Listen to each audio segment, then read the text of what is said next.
In English, we will discuss one word substitution. So let's start. First is one who does not believe in existence of God. जो भगवान पे विश्वास नहीं करता भगवान के होने पे, उसको हम बोलते हैं atheist. Next is the life history of someone written by himself. कोई अपनी ही कहानी खुद से लिखे तो उसको बोलते हैं autobiography. Third is one who plays not to earn money but for pleasure. वो जो सिर्फ कमाने के लिए नहीं खेलता है, बट उसका प्लेजर है, उसका शौक़ है, उसे अच्छा लगता है गेम खेलना, इसलिए वो खेलता है, तो उसको बोलते हैं amateur. Next is one who is unable to pay one's डेब्ट. कोई किसी का कर्जा चुकाने में नाकाम हो जाता है, वो चुका नहीं पाता है किसी का डेब्ट या कर्जा, तो उसको बोलते हैं bankrupt.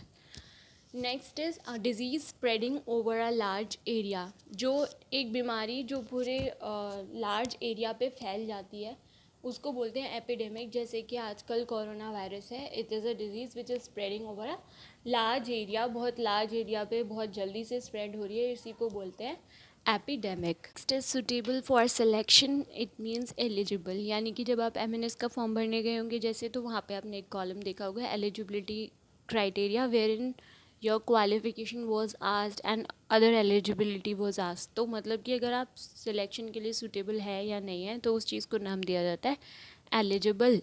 Next is speech without prior preparation extempore. मतलब कि अगर आप बिना प्रिपरेशन के जो स्पीच देते हैं उसको हम बोलते हैं एक्सटेम्पोर.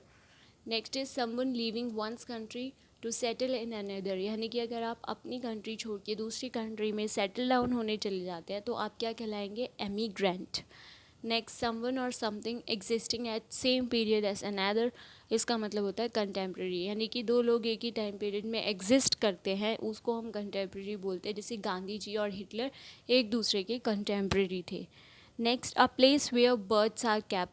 ऐसी जगह है जहाँ पे बर्ड्स को एक साथ रखा जाता है, उसे बोलते हैं एवायरी. Next is religious song.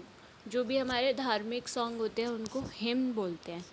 Next is written in a document after it has been sign. मतलब कि ऐसे डॉक्यूमेंट में लिखना जिसमें आपने ऑलरेडी साइन कर चुका है, साइन करने के बाद लिखना, तो इसका होता है पोस्ट स्क्रिप्ट. जैसे ये पोस्ट मतलब होता है बाद में, स्क्रिप्ट मानी कुछ लिखा हुआ, तो पोस्ट स्क्रिप्ट यानी बाद में लिखा हुआ.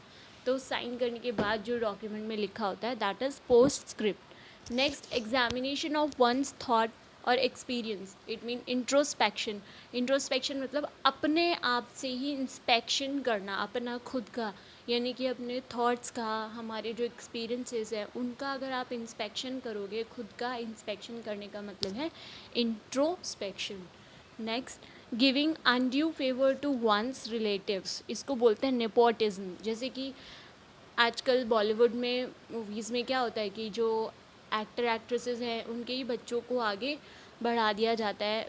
इट डजेंट मैटर कि उनमें टैलेंट है या नहीं है, बट अगर उनका वो रिलेटिव है तो उनको अनड्यू फेवर किया जा रहा है. तो अपने ही रिलेटिव्स को फेवर देना is known as nepotism. Next is one who dies for one's country. जो अपने देश के लिए सेक्रीफाइस कर देता है और मर जाता है अपने देश के लिए लड़ता लड़ता, तो उसको बोलते हैं मार्टियर.